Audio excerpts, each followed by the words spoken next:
Blamers don't problem solve. They don't learn that skill. They also don't learn how to own stuff when actually they do have some control over the situation.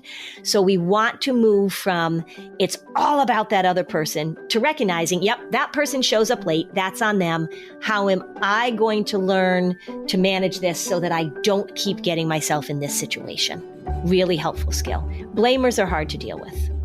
Welcome to Flusterclux with Lynn Lyons, where we talk about how to manage those tricky emotions that show up in all families. Serious stuff without being too serious. I'm your co-host, Robin, and I'm Lynn's sister-in-law, and I'm here to ask your questions. And I'm Lynn Lyons. I'm an anxiety expert, speaker, mom, and author, and I've been a therapist for over 30 years. Parenting can be a flusterclux, and I'm here to help you find your way. And I'll even tell you what to do and what to say.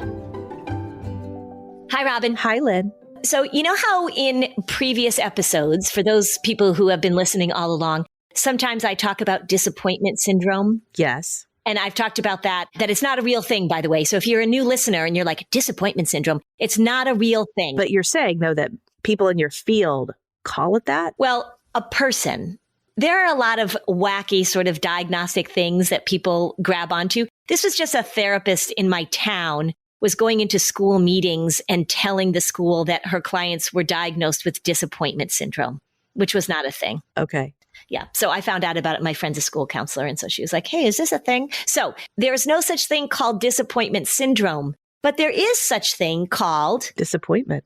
That's right. Disappointment, feeling disappointment. So I wanted to talk about that today because it can be a tricky thing for parents to handle. It definitely can get kind of big and huge and messy, particularly if you have somebody who is rigid, which we talk about rigidity a lot as a characteristic of people who are anxious. So I thought maybe we'd walk through how to manage disappointment when your kid's experiencing it. This also sounds like really great front-loading advice for when your children are small. And then if disappointment is still pretty tricky in the teen years, there's different advice. Correct. Yep. So we're going to break it down in that way. First thing, it is okay to be disappointed. And it is not your job as a parent to make sure that your child is never disappointed. When something happens, which is out of your control, or just as a parent, you have to make a choice that's going to disappoint your children, it is okay for you to do that. Because one of the things that happens is parents feel really guilty. They feel like their child's going to be upset. They feel like they're doing a terrible thing, and they work very hard to make sure that their child isn't disappointed. And if plans have to change or something goes amiss, they work really hard to bribe or to cushion the disappointment by giving them more things. And that's what we want to stay away from, because the skill, the ability to tolerate when things don't go your way is a really, really important skill. And that's what disappointment is. You're looking forward to something and then it doesn't happen. How do we tolerate it? Or something happens that disappoints you. Oh, that's true. It's not always just something going away. Something didn't meet your expectations. Right. It was a disappointing trip. You got a new toy for Christmas. You got one of those remote control cars that looked really great in the advertisement, and it's a clunker, and you feel really disappointed. You have high expectations for something, and it doesn't work. That happens in travel a lot. Not when you plan the trip, of course. Yeah, I was about to say, I did actually go to a hotel recently that really did disappoint me, but it wasn't the hotel's fault. It's not a big deal, but I wouldn't send clients there because the beach has changed since the time the resort was built. The beach is unswimmable now and not very attractive. Oh. So therefore, how disappointed would a family be to invest their money and time into a beach vacation and get there and see red flags, can't swim on the beach, and it's like all brown because it's always kicking up a bunch of sand and dirt. So it just, it wasn't a very attractive beach either. Right. That would be a White Lotus disappointment. And I love that show. Yeah, that was a good show. Okay, so let's talk a little bit about what you do when your child experiences disappointment. Okay. First thing is that, as always, you want to throw some empathy at it.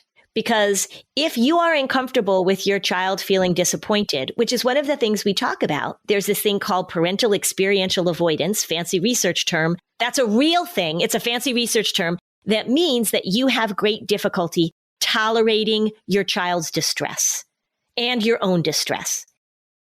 If your child is disappointed, that's generally a negative emotion. You feel distress about it. You don't want to step in and try and get rid of that emotion. You don't. You want to empathize. You want to say, you know what? I get that this is disappointing. I get that you had a picture in your head about how this was going to go. You were looking forward to something, which is a wonderful sensation to have, looking forward to something, and then it went away. So I get it. If I were in your shoes, I'd feel disappointed too, right? That's empathy. So we want to do that a lot with kids. We want to start off almost every conversation that we're having with kids about difficult emotions. We want to throw that empathy in there as the introduction, as the opening salvo. You want to say, I get it. You also have the one, of course you feel this way. Of course you feel this way. Of course. Yep, absolutely. That's empathy. And that's validation. What you don't want to do is you don't want to minimize it. You don't want to try and talk them out of their disappointment. You don't want to say, well, you sound a little spoiled right now because going on that adventure was something very special and not all kids get to go on an adventure. Or I remember a long time ago, family friends, the family had a vacation planned to Disney, I think, and a relative died. And so they had to cancel the vacation. And the kids were so disappointed they couldn't go to Disney. And the mom was so offended that the kids were disappointed. But here was the thing. The kids were like 6 years old. They'd been planning and looking forward to this Disney vacation. They didn't really even know the relative. The relative was like an old uncle. I'm not dismissing that the old uncle died, but the mom was so offended that her children were disappointed. And so what you want to do in that case is you don't want to minimize their disappointment. You want to normalize it. And this is where the word and is a lot more helpful than the word but, right? I know you're disappointed, but there was a tornado. Or I know you're disappointed, but Uncle Frank died and we shouldn't put our desire to go to Disney above Uncle Frank's death. Right? What you want to use is and. You say, you know what? I know you're disappointed. And we also have to deal with the fact that this unexpected and sad thing happened. Or I know you're disappointed. And the people who are experiencing the tornado also are having a really rough time. Let's stop and talk about the role of content here, because you said something I think is very interesting. If a parent wants to respond to their child's disappointment by going after, that's a very spoiled response that you don't get to do something, that parent's responding to the content. And here's why that's really not good. Because the child's emotional pattern of disappointment could show up in the next circumstance that has nothing to do with being a spoiled child, in air quotes. And that child still didn't learn anything about managing or tolerating disappointment. So it's important to understand that distinction. Don't go after the specifics. Focus just on the emotional reaction. Right. And when you're going after the specifics, then you're deciding for your child what's disappointing and not disappointing. The thing is, think about it as an adult. If somebody decided for you what you should feel disappointed in and what you shouldn't feel disappointed in, right? You wouldn't like that. Like, say that hypothetically, you and I were planning on going to this restaurant that we really were interested in going to. And I had a incredibly busy week and I was exhausted. I knew you were looking forward to it. And I knew that once I got there, I would enjoy myself too. But then something happens. We get a call that, the restaurant had a flood or whatever, and the reservations are canceled. And you are so disappointed because you were really looking forward to going. And I actually am a little relieved because canceling an event that night actually felt like a little bit of a gift to me. So we could have the same experience. You could be super disappointed and I could be a little bit disappointed, but actually kind of relieved. So we don't want to decide for kids what's disappointing and what's not disappointing. We want to teach them how to manage those feelings when they come up. Yeah. Let's take a break. And when we come back, let's really talk about the different responses younger children have to disappointment and how to respond well to each of them. Here's something you might have never thought about. Why does laundry detergent come in massive plastic jugs? Who wants that?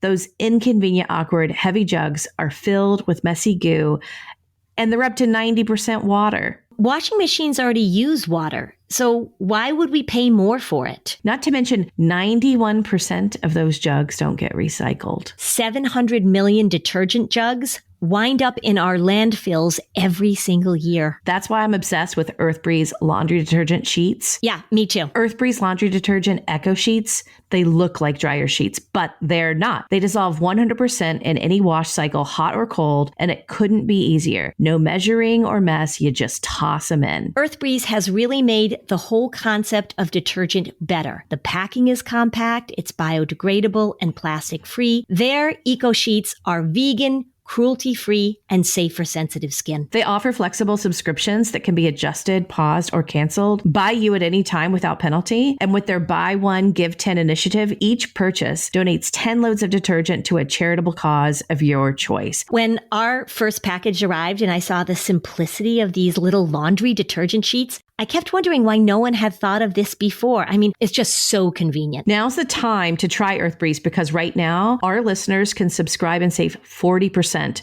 So go to earthbreeze.com/Flusterclux to get started. earthbreeze.com/Flusterclux for 40% off. If you don't like it, EarthBreeze will give you a full refund. You don't even have to send it back. They're confident you'll love it as much as we do. And we really do.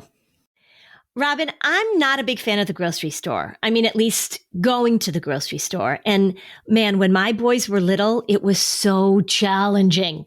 Thrive Market is the solution I wish I had when my boys were small. It's designed to be the go-to for all of a family's grocery and household essentials. Yes, it's the convenience of getting it all shipped to your doorstep, and it's a huge time saver. And it's like all of those natural little snacks that our kids eat that you just need to buy in bulk and have on a regular delivery. You save money on every single order. On average, people save over 30% each time. On top of the massive savings on each order, Thrive Market has a deals page that changes daily. So you get cash back on so many brands, and they have a price match guarantee. So not only does Thrive Market save money, but they also save you time. And who doesn't want to save time? I love the filters on their website or their app. There are over 70 filters to choose from. You can curate your own shopping experience with the click of a button.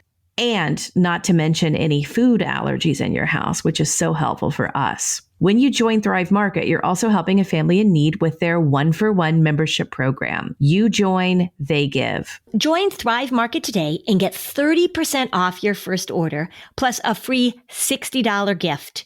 Go to thrivemarket.com/Flusterclux for 30% off your first order, plus a free $60 gift. That's THRIVE market.com/Flusterclux. ThriveMarket.com/Flusterclux.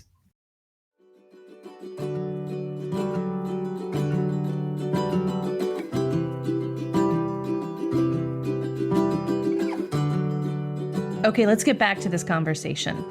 Okay, so when we're talking about little kids, if you have a toddler, gosh, up probably until the age of 6 or 7, if a child experiences disappointment, something gets taken away, something doesn't meet expectations, it is very likely that you're going to have a tantrum. Tantrums in toddlers are a normal part of the way that they are learning emotional management.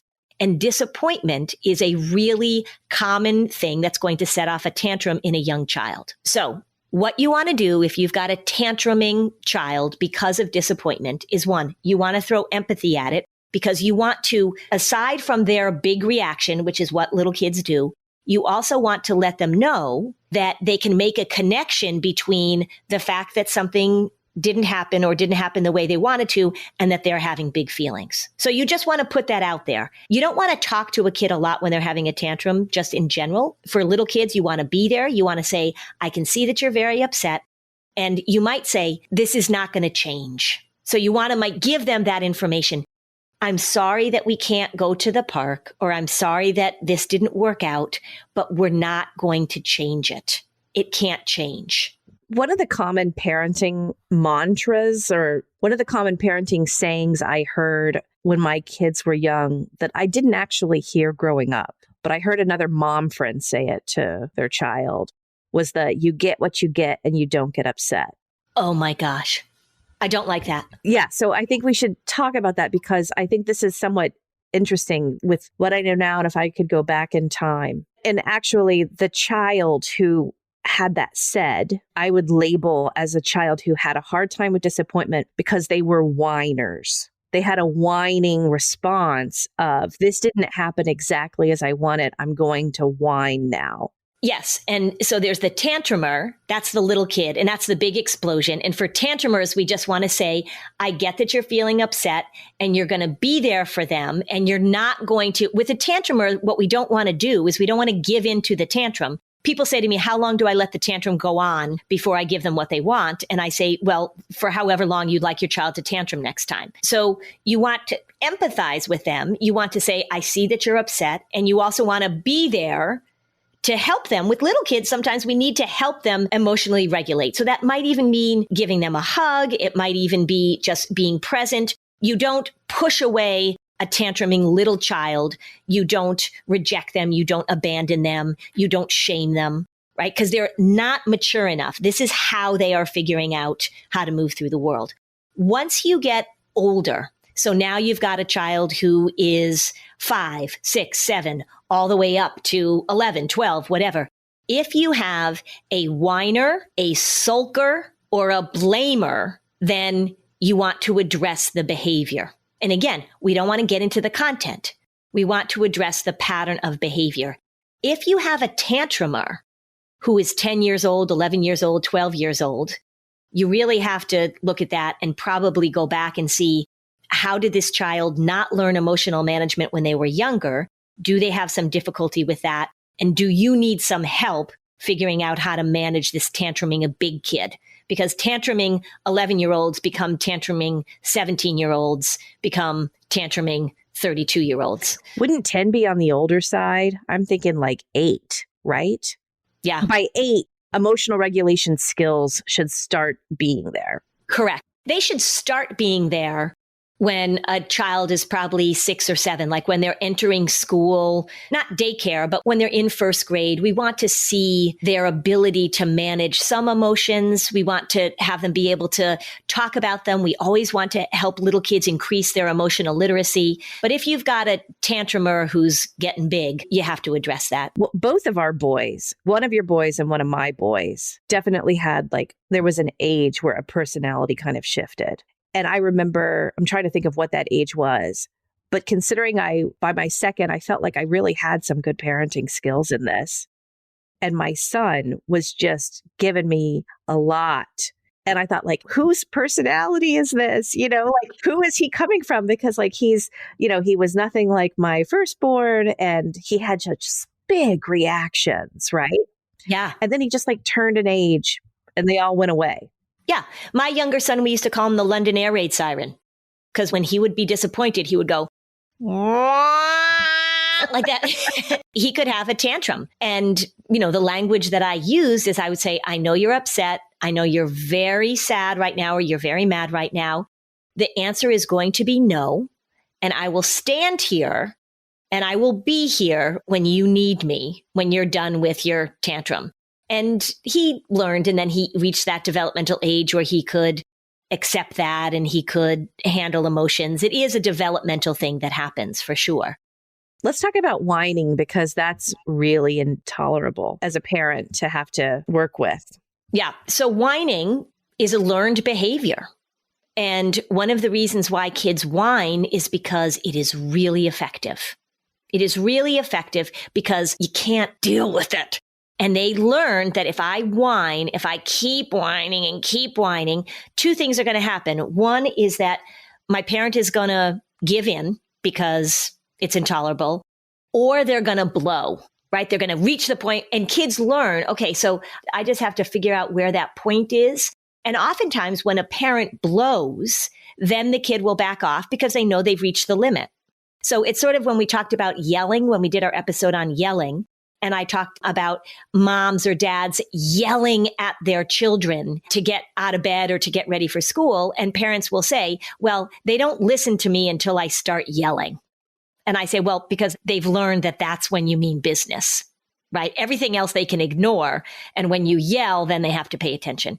It's the same with whiners. They're going to push and push and push. Remember, intermittent reinforcement.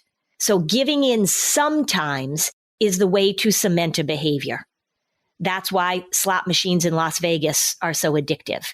Intermittent reinforcement. So the whiner learns that if I can just push and push and push and push, sometimes, and maybe it's 20%, maybe it's 85%, I'm going to get what I want, so it's worth a try.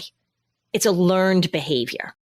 If you have a whiner, it is very important for you to just directly address this pattern and to say very clearly, when you are disappointed, when something happens and it doesn't go the way you want it to go, I totally understand that feeling. And then your whining afterwards means that you are working very hard for me to change the situation. And you are doing that by making me frustrated or annoyed. So that's not how we're going to respond to situations. Something happens to you that you feel really disappointed with. You feel really upset with. I totally get it. That does not then give you permission to see how irritated you can make me in order to get what you want. So when you are experiencing disappointment, this is what I'm going to say to you. I'm going to say, I totally understand why you're disappointed or upset. I get it. It's really hard when things don't go your way. And is there anything that we can do right now to help you unhook from this? Because I can't change the situation. So you can offer a child an introduction or offer them an opportunity for some problem solving. So you might say to them, what if we went and did this? Or is there something you can do right now? Or in order for you to handle this feeling of disappointment, what would give you a little bit of joy right now? Now, that doesn't mean that you offer them another big reward, but you do acknowledge for them, this is disappointing. What else can we do? Yeah, actually, I would interrupt like the classic scenario. Yeah. It's lunchtime. Mm-hmm. The child says, I want a bowl of ice cream for lunch. And then you put down like a peanut butter sandwich. Yeah. And then the whining begins. I'm disappointed. Mm-hmm. I really wanted that ice cream. Mm-hmm. And instead, you've given me a peanut butter sandwich and I want to skip to dessert. What do you say? So you say, so I get that you're disappointed right now, but also, in this family, we don't have ice cream for lunch, right? I'm not going to give you ice cream for lunch. So here's your peanut butter sandwich. And maybe next time when it's time for lunch, maybe if you don't want a peanut butter sandwich, you can let me know what you want. But right now, your whining or your sulking or your explosiveness, that's not going to change the rule in the family that we have healthy food before we have treat food. And so you put that out there. Now, if they continue to whine, if they continue to tantrum, if they continue to say, I'm not eating this peanut butter sandwich, you're the worst mother ever, blah, blah, blah, blah. Then we've moved from disappointment. Now we've moved to a child being demanding and wanting what they want when they want it. And you've got to hold the line in a reasonable way. It doesn't mean that you have to be completely rigid. Say you say, we're going to have lunch, and your child says, I want a bowl of ice cream. You say, well, we're not going to have ice cream for lunch because that's a dessert. You need some healthy food. Let's think about, in the healthy food category, what would you like to eat? So you can give them some choices, right? We want to give kids some choices. It's not like, you get what you get and you don't get upset. We don't want to go to that extreme. You don't want to get sucked into we have to eat healthy food and ice cream isn't a dessert. But if your kid is going on and on about it, you have to say, now we've reached the point where you are whining and you are sulking or you are whatever. And I need you to be able to handle your disappointment. But that behavior is not going to change my decision. or the outcome if it's up to the parent's control. Correct. So if there is some flexibility and you can give it a little bit of choice, that's a good thing to do. And if something happened, say you were about to go to the playground and all of a sudden there was a big thunderstorm and you couldn't go and they're so disappointed and they're like, we wanted to go to the playground. No fair. Rah, rah, rah. You can say, I know it is disappointing and I'm not in charge of the weather. I wish I were. My life would be a lot easier if I could be in charge of the weather, but I'm not. So let's think of alternatives. So you can give them choices like that. And you don't want to say, you're ungrateful, all that stuff I said before. You don't want to shame them for having the disappointment. But what really becomes frustrating for parents and the way that it gets hard to teach kids this skill is that their behavior wears you down. Another pattern that we see when kids are disappointed is that they sulk, right? Which is sort of similar to whining. They put on a sad face. They go up in their room. They might go up in their room and just throw things around enough so that you can hear that that's going on. And that's sort of an invitation for you to come upstairs. Lots of times when kids do that, they're making enough noise that you can come upstairs. And again, have the conversation. You could even say to a kid, when people get disappointed, there's a variety of things that they do. Some people get really mad and they have a fit. Other people get really whiny. Some people go and sulk. And you can say, let's think about what we want our reaction to be when we're disappointed, because you're going to feel sad. And what are we going to do? And how are we going to move through that feeling in a way that works for the family? You can have that conversation. If they're sulking and you go upstairs and then you get into that need, again, your child is distressed. You have to fix it. You have to fix it. You have to fix it. You have to fix it. That's when you're going to be teaching them how to get you to take over their feelings, how to get you to step in and do what they want you to do to make them feel better. You are a support, but you cannot step in to make their feelings go away. That's not your job, and it's not healthy for them. So interesting how the early patterns we have with our kids can have such trajectories if they're not disrupted in any way. And those kinds of early dynamics, those early conversations about emotions really make things easier or harder in the long run. Yeah. Well, and that's like with any relationship, right? So if you got a job and you had a boss that consistently at the last minute gave you things that you needed to do and was very demanding about it, and the early pattern was because you were new at the job that you would jump to your boss's demands, you would get it done. And, and your boss said wow, you're fantastic, Robin. I can give you something at the last minute and I can always depend on you putting everything aside and getting it done. You've just cemented a pattern with that person. And then a year later, when you're burnt out and you're starting to get annoyed and you see that nobody else is doing that, when you go to your boss and say, hey, look, this isn't working for me, that's a lot harder than at the beginning recognizing, like what my supervisor said to me, my first supervisor when I was in graduate school said to me, their emergency is not your emergency, which was an enormously helpful thing for him to say, because there was no way that I could be a social worker and be on call 24 hours a day for anybody that wanted to reach out to me. And I wasn't an emergency service. That wasn't my job.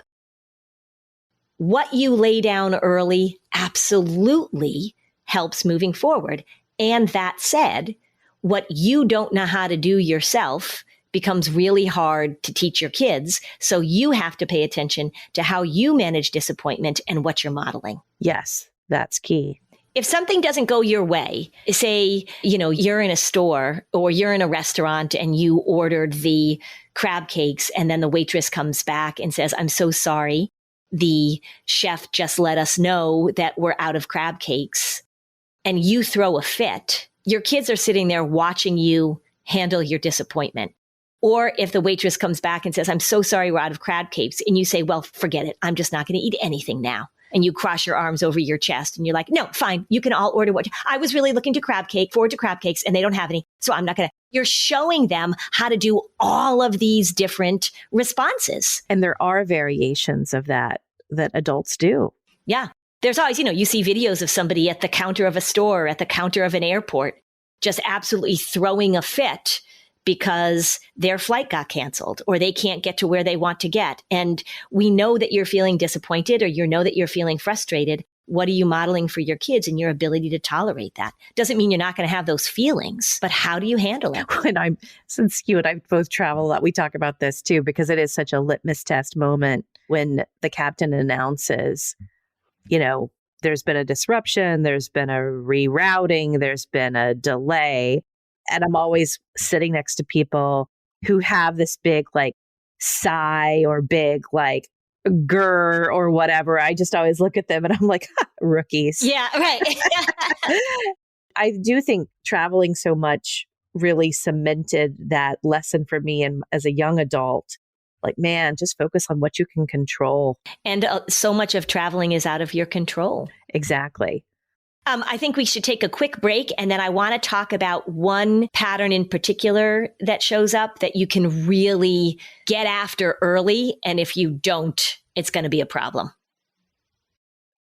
Hey, everybody, this is Robin at Flusterclux. When Lynn and I are not having a great time recording our podcast on the weekends, I have a day job. I have a travel magazine for families. So if you're thinking about a 2023 family vacation, don't plan anything without reading our guides to the best Disney hotels, the best way to get a Disney guide for less, and everything you need to know about booking a Disney cruise. Lux Recess has been since 2014 the go-to place for parents to read about luxury travel with honest reviews written for parents by parents. Check it out. The links are in the show notes for our best guides to Florida travel for your spring break in 2023. That's luxrecess.com. LUXERECESS.com.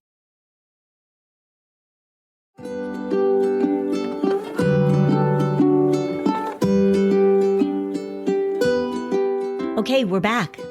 Okay, Lynn. So what is this pattern that we have to focus on and pay attention to early?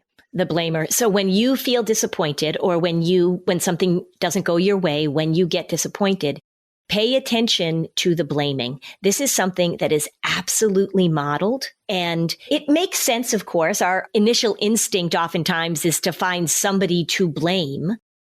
But what you want your kids to recognize is that oftentimes when disappointment happens, people didn't do it to you on purpose.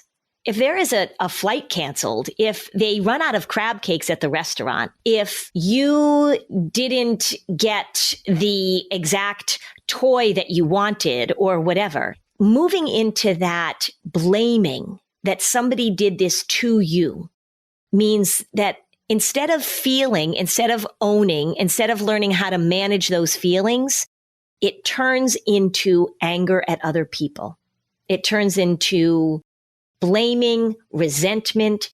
That pattern is incredibly corrosive in so many ways. You really want to pay attention to the disappointment moves into blaming pattern, and you want to interrupt that very quickly. Examples. So you bought a toy and the toy is not what you expected.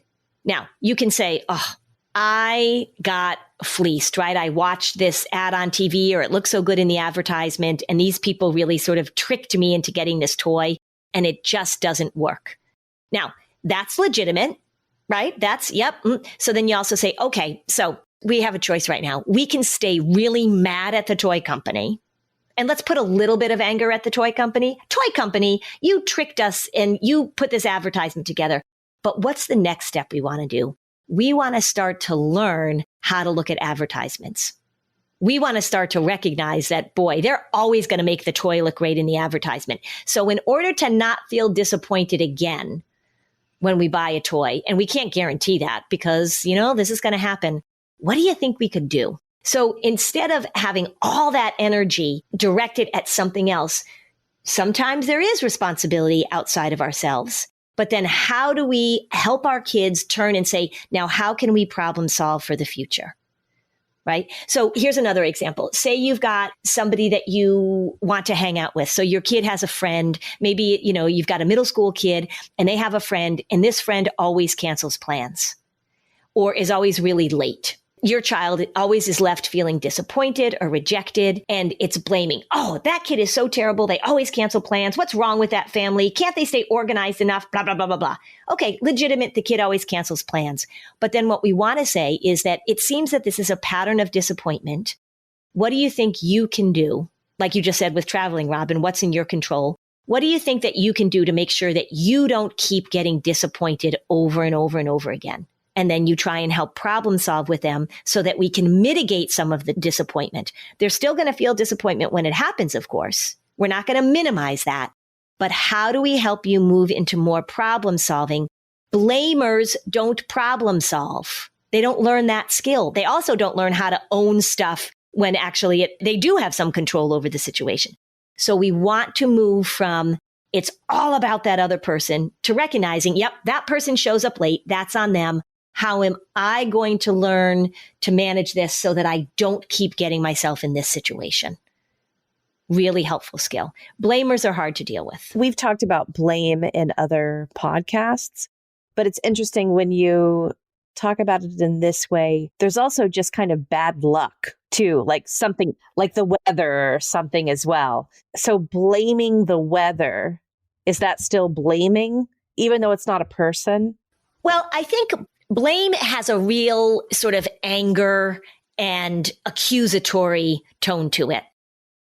Say there's a thunderstorm and you can't go to the playground, or everybody who is coming to your birthday party gets the flu and so you have to postpone your birthday party. Oh gosh, this is so disappointing. The blaming part is when you start feeling really victimized by it. Mm-hmm. This weather, how come this always has to happen to me? And every time I want to have a play date, there's a thunderstorm and I don't, that kind of stuff, that blaming. So when something is really out of your control, sure, you didn't plan to have the thunderstorm and it is the thunderstorm's fault, so to speak. And the thing about it is that if you're a blamer, you begin to blame in a pretty global way. So you're not very good at discerning what's your responsibility and what's somebody else's responsibility. You just become sort of a reflexive blamer, which we've talked about before. So if you've got a kid that when some disappointment happens, and it's not anybody's fault, it's just bad luck, and you're noticing this reflexive blaming, you really want to step in and talk about that. It is really okay for you to feel disappointed. I totally get it. But we have to tell the difference between when things just happen versus how angry you are right now at something that wasn't in that person's control. Because socially, in relationships, in friendships, as kids grow, when they become reflexive blamers, it's really going to come back to bite them. You don't like to hang out with a reflexive blamer. It's a really, really socially crippling pattern to get into. It sounds like one also of all these examples where a teen might be more susceptible to being a blamer than a whiner. Because whining, you kind of do outgrow, ideally, or it gets wrapped up in more sophisticated language. Yeah. I mean, I've had some blamers in my practice, and it goes back to oftentimes there's a rigidity. So, I'm seeing kids that are anxious, and they are so rigid about how they want things to go that they really expect the world to figure it out because it's so intolerable for them. And they lash out. And that's where we really have to work on helping kids manage these difficult feelings, this disappointment. Sometimes it's somebody's fault and sometimes it's not, but we want to pay attention to that reflexive blaming. So what do parents who've listened to this and recognize there might be some homework? So we want to start off by helping kids put words to what's happening. So we want to model that for them. I get that you're feeling disappointed now. So it's sort of a two-step process. I get that you're feeling disappointed now. And let's figure out, is there any problem solving we can do? And this reaction to it or this behavior to it, you want it not in the moment. Remember, it's hard in the moment. You don't talk about the tornado when you're in the middle of the tornado, but do that post-game analysis and say, this is a pattern we need to break. This is something that I've noticed that you do. Or this is something that our family does. And you can own it. I was talking to a mom the other day. She came up and she was talking to me after a talk about blaming. Her daughter gets really upset when she gets blamed. And she has a real sense of it's not fair. And the mom said, I have to own that. I do the same thing. And I'm realizing listening to you talk that I have taught her how to be a blamer. And now she's really susceptible to that. So own your own part in it and think about what you can model. Use those words. You just need a few stock phrases. and don't get into the content of what they're disappointed about if you're trying to interrupt the pattern, right? Disappointment is a feeling that we have in all sorts of ways, and it is not you to decide as the parent what your child should feel disappointed about and what they shouldn't feel disappointed about. Your job as a parent is to help them manage that when it shows up. I'm hearing a takeaway of using the phrase, well, I see that you're disappointed. It's both validating. Mm-hmm. It's also helping them identify the emotion. That's right. Right. So that disappointment means something and they're attaching it.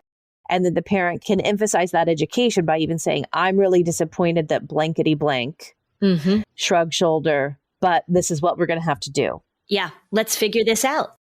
And in some situations, there's not going to be anything we can do. In some situations, there is. So let's see if we can work on that. We talk so much and people email me a lot and say, what are the skills? What are the skills? I talk about the skills all the time. The ability to tolerate your emotions, to name your emotions, and the ability to problem solve are right on the top of the list. Definitely. Yeah. Black belt skills, life goals. Yeah, life goals. And it's a constant adjustment, always learning, always learning, always learning. If this episode was helpful to you, you can join our Facebook community, and we'd love it if you left a 5-star review on Apple Podcasts. Thanks for joining us on this episode of Flusterclux. Bye, Robin. Bye, Lynn.